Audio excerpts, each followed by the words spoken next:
Well, good morning, mein Pfeifenfreunds. Alles klar mit Ihnen? Sehr gut. Well, it's I, the Holy Smoking Pipe Padre, coming back at you. I haven't forgotten about you now. I'm still been watching them videos. And I'm smoking a wonderful pipe. It's been about I've been away on a little clergy educational week. I'm back, and so just relaxing. I have a service I have to do in about an hour and a half, but I thought I'd take this opportunity to have a little chat with all my friends on the pipe smoking community. So, well, what prompted me to make this video this morning? I was watching some videos, and I watched my old friend John Matches 860, and John caught my attention with his title of his recent video, Pirate Cake. Of course, I had to watch that. I'm a big pirate cake kind of guy. Drinking some coffee here with one of my new favorite ingredients, coconut oil. I love it. So anyway, I was intrigued by what John was going to say about pirate cake, and of course he was smoking it outside in Connecticut. Nice place to be in Connecticut.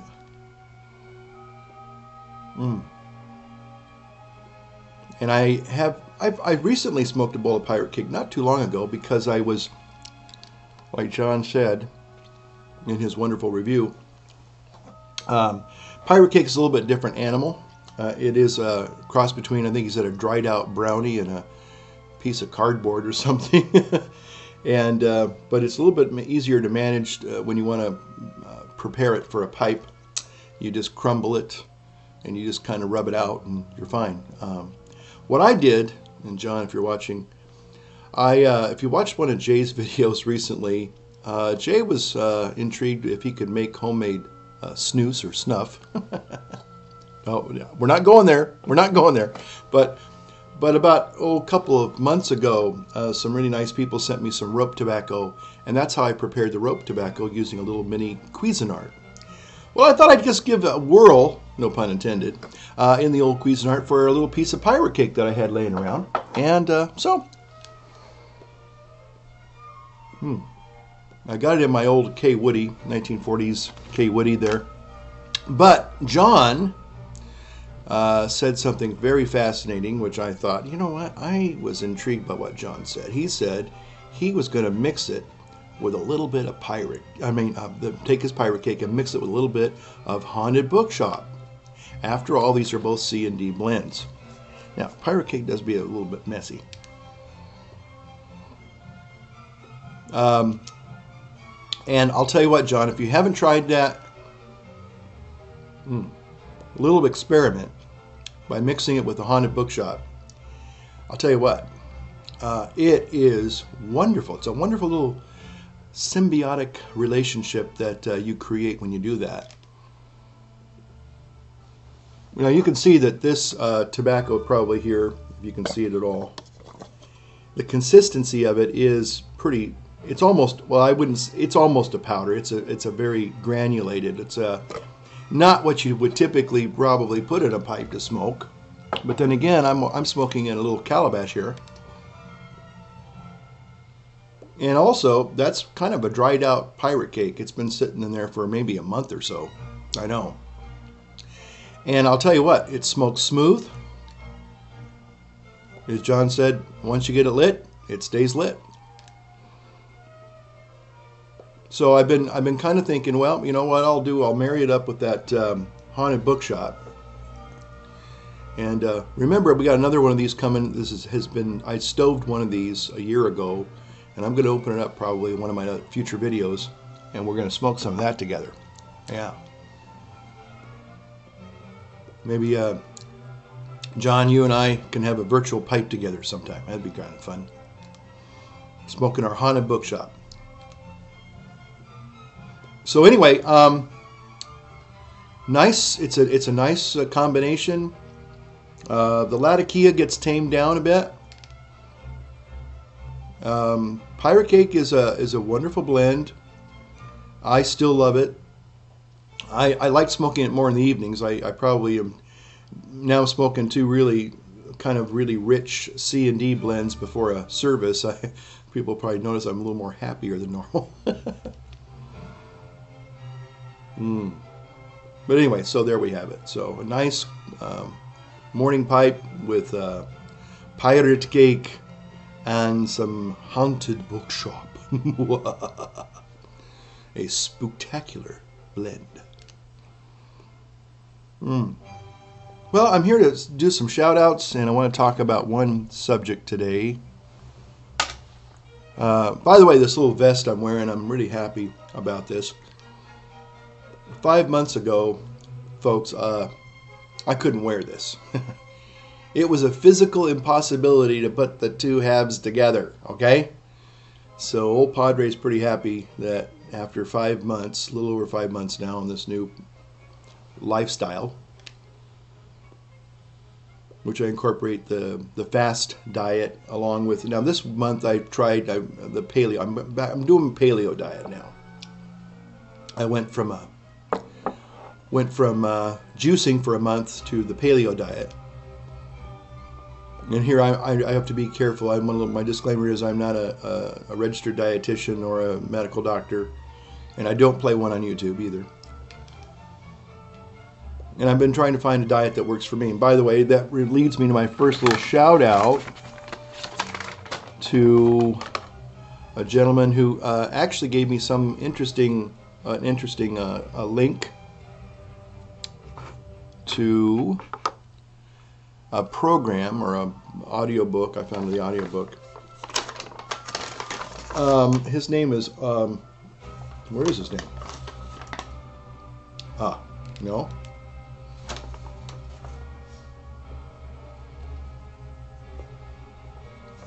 Okay. I apologize, folks. I got the wrong paper here. I thought I had the right paper. I had some shout outs I wanted to share with people. Oh yeah, here we go. It's all about pipes. He sent me an interesting link to, I guess, a friend of his or somebody he knows who actually put out a diet and exercise book called Fat to Skinny. And it's quite a good little book. I actually downloaded the audiobook, and I've been listening to that at night and trying to follow some of his suggestions. Again, the big thing that I have done in all these diets is I have abandoned sugar, refined carbohydrates, and flour, and been doing that now for over 5 months. And it just seems to get better and better, although I think the paleo diet is kind of a modified Atkins type diet. They're trying to, both of these diets, the Fat to Skinny and the paleo diet, as well as the Atkins diet, they try to educate people, I think, to not be afraid of saturated fats from animal products. It's the synthetic fats from the synthetic oils and margarines that are the real, the trans fats that are really the dangerous things. Okay, so, but anyway, old Padre couldn't put this vest on 5 months ago, and I'm not sucking in my gut either, so I'm happy about that. Let's see, Carson Bell. He's an interesting fellow. He sent me a little message saying, where can you find mint-flavored or chocolate-flavored tobacco products? Well, I got to tell you, Carson, the thing I would say is if you're interested, Drew Estates Java Lattes, and they also have a mint cigar now.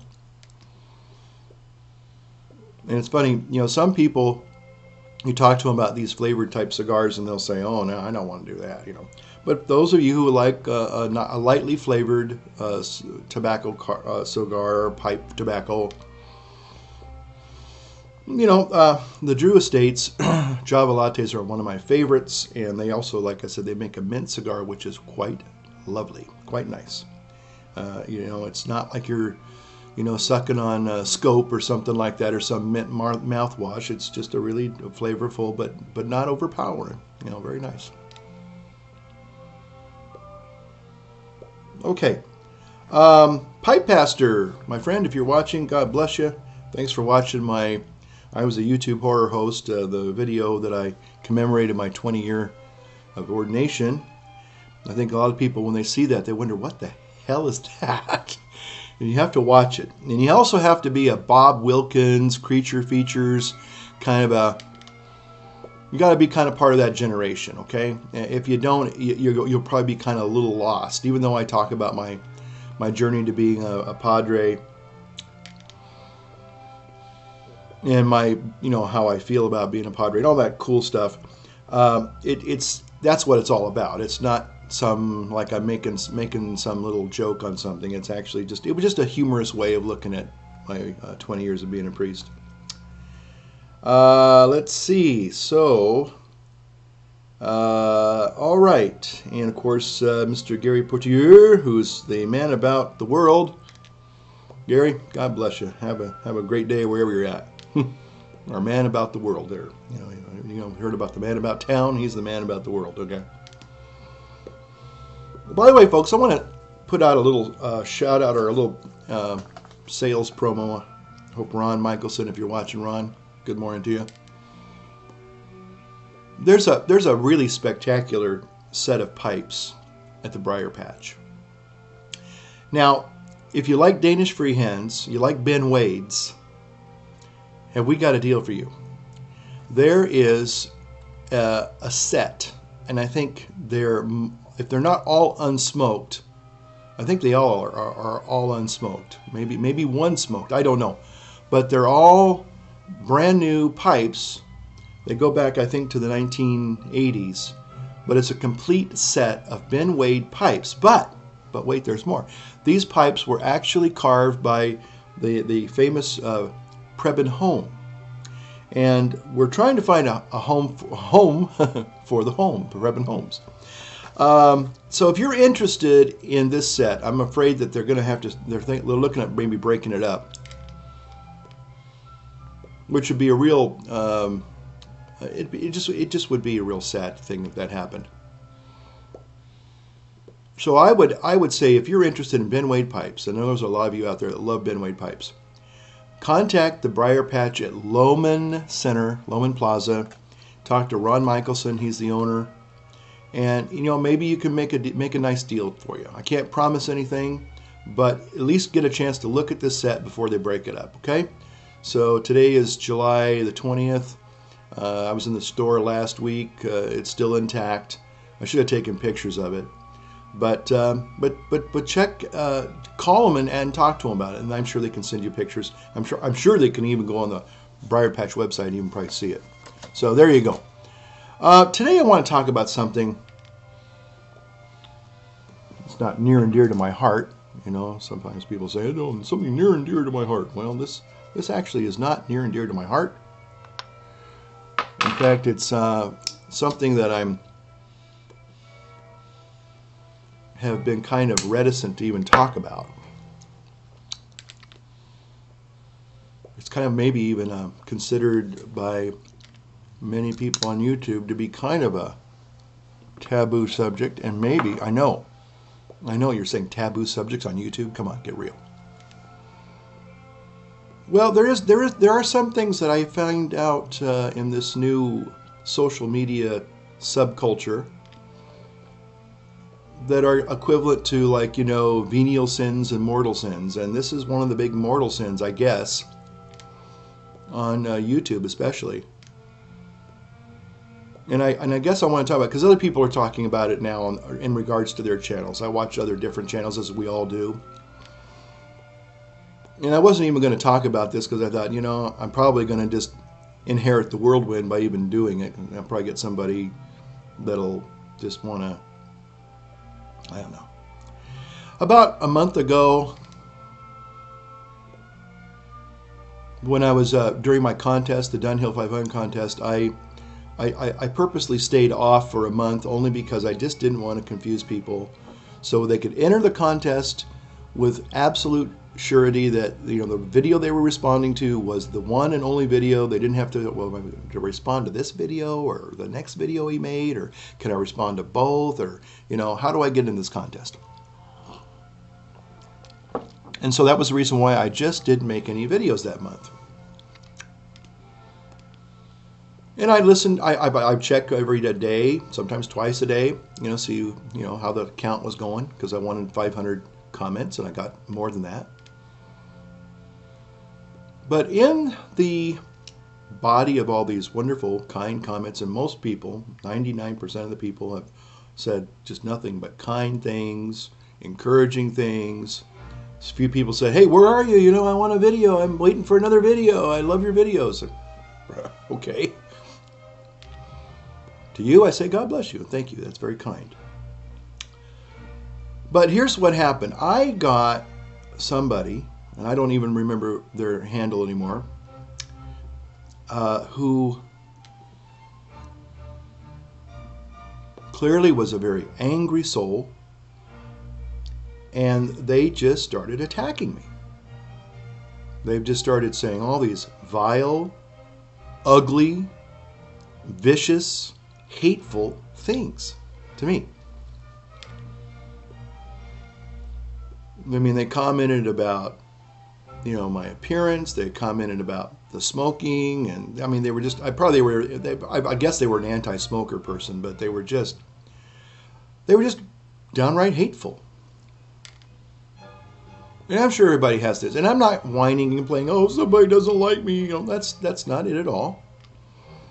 But here's what I've been kind of reticent to talk about, and that is, I decided, at first I thought, well, it doesn't, they're just obviously an angry person, and it's a free world, go ahead and rant if you want. But after looking at the vulgarity, and again, the ugliness and the obscene words and things that they said, I said, you know what? I don't want other people to have to read that. And so I did the I guess probably unpardonable sin on YouTube. I blocked the person. Just blocked them. And I could see that they were just somebody who, and I don't know if it was somebody locally who found my channel and just wanted to vent on me as a padre. Maybe I let them down or something. I don't know. But they just said some really ugly, vicious, hateful things.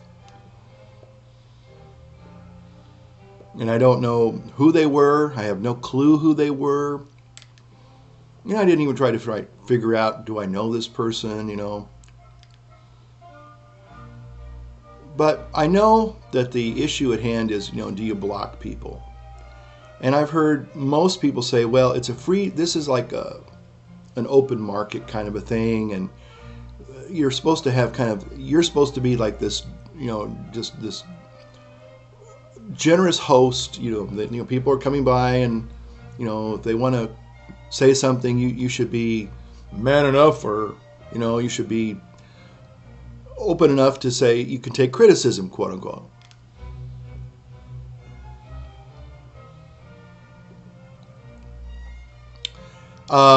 So that being said, I'm not opposed to people commenting and being critical. I'm not opposed to people being upset by what I said and telling me. I've had a few people tell me some things that I realized maybe I shouldn't have, or they disagreed with me. Let me just put it that way. Maybe they unsubscribe, okay. If people want to make comments and, they want to share their opinion and they do it in a respectful manner, great. We don't have to agree on everything. I have to say that a couple of my closest YouTube friends, and I consider them truly friends, we don't always agree on, say, theological points of view. And that's okay. They're entitled to what they want to believe, and we share those differences in a mutual respect and politeness and courtesy and respect and dignity. Okay. But when they get vulgar They're using, language that I don't think is appropriate. I'm sorry. I just don't think it's necessary to use vulgarity, and especially when you're attacking somebody. If you wanted to say, I don't agree with what you said about, this or that, or, you tend to be kind of a Dunhill snob or something like that. Well, okay. And we all know, I think most of us would agree, when somebody just really crosses the line. So I left those comments up for, maybe a week or so. But something just was disturbing about it. And part of it was other people were going to be seeing these comments, and it wasn't like I was trying to hide something, like, oh gosh, this might, get people to think I'm some bad, evil person, lurking behind the facade of being this guy that's supposed to be nice and friendly. And, I'm turning out to, be like some John Gacy or some evil, bad, sick person, and oh gosh, I'm thinking, because the comments were just really upsetting, and they would lend people to think things that were like, wait a minute, I don't want people to start thinking like that, because that's not who I am. So after I thought about it for a while, I said, you know what, I'm going to just block this person. I'm going to delete the comments. And I did. And that's the only time I've ever done that. I've had a few people say things like, you're nuts, or you're crazy, or you're goofy, or you're stupid. And, well, hey, so what? That's not going to bother me. And I mean, other people can read over that and go, I read other people's comments on other channels. And again, the reason what prompted me to do this is I've been watching a lot of videos on diet. And there's some really wonderful, entertaining people out there that promote different types of diets. I mean, very disparate views, from all raw vegan to the paleo diet, and some of them get on there and they can get pretty nasty.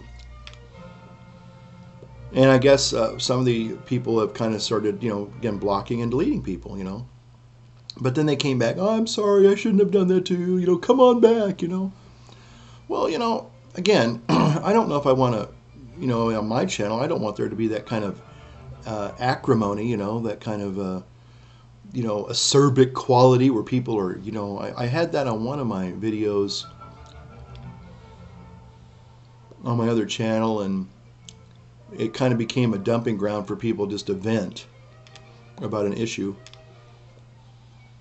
And I thought, well, that's between them, and those two people were going at it back and forth,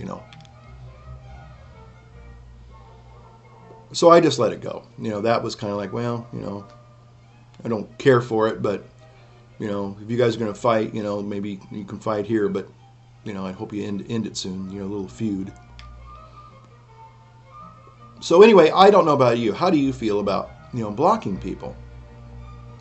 Again, if somebody wants to, challenge me, criticize me, comment in a respectful manner, I have no problems with that.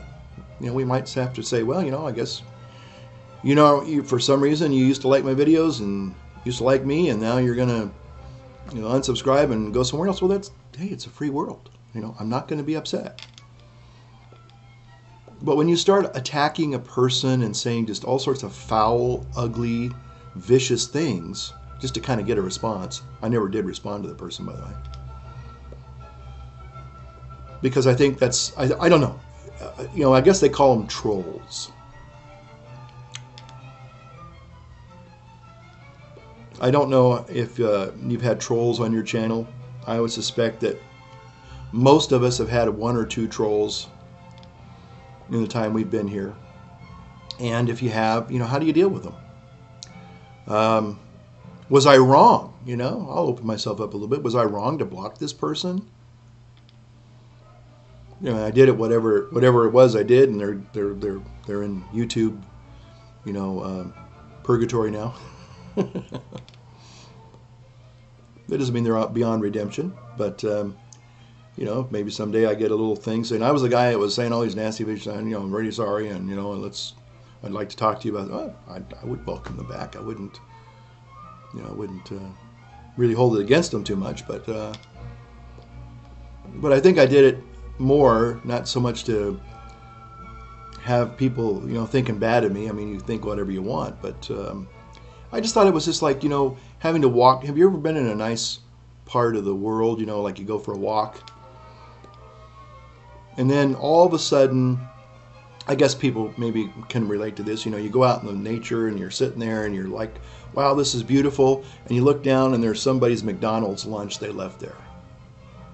Kind of ruins it for you, doesn't it? It's kind of like spoils it. You know, here you are, you think you're surrounded by this beauty, and you're sitting on a log, and then all of a sudden you look over the log and there's somebody's, you know, Jack in the Box cup and sandwich wrapper and a bag and a soda and, you know, maybe some cigarette butts, that kind of thing. And you kind of go, you know, why couldn't they have just been polite and just picked up their stuff and moved on, you know? Okay, so I'll leave it at that.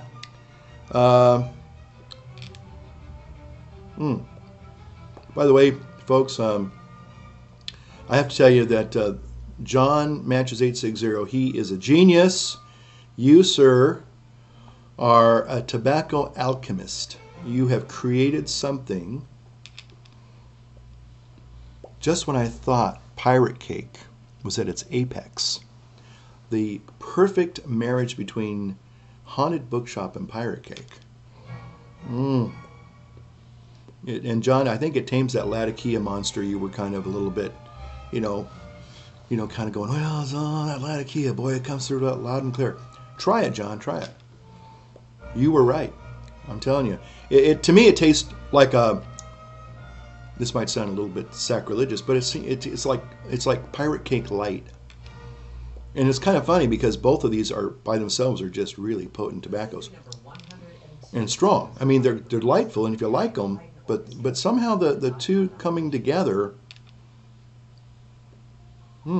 very, very, very subtle, smooth. That's one thing I always liked about pirate cake. Because when you smell pirate cake the first time, it's very pungent. It might smell harsh to some people who do not like English blends, but when you smoke it, the surprise is it's just so smooth. It's almost, do I dare say, creamy. You know. Now you have to be somebody who really enjoys an English blend. Okay, you know, I know I'm using all these wonderful adjectives to describe the smoking experience, and for me, I'm not BSing you here, folks.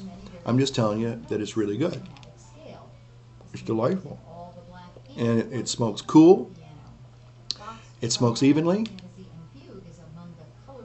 And it has a very, very lovely, subtle, yet haunting pirate flavor. Okay. Well, thanks for watching, folks. Thanks for putting up with me and my antics, as always. Hope you're having a great weekend wherever you're at. And we'll talk to you soon. Light up your world. Light up your pipe. Bye-bye. How do I get out of this thing? Oh, there we go.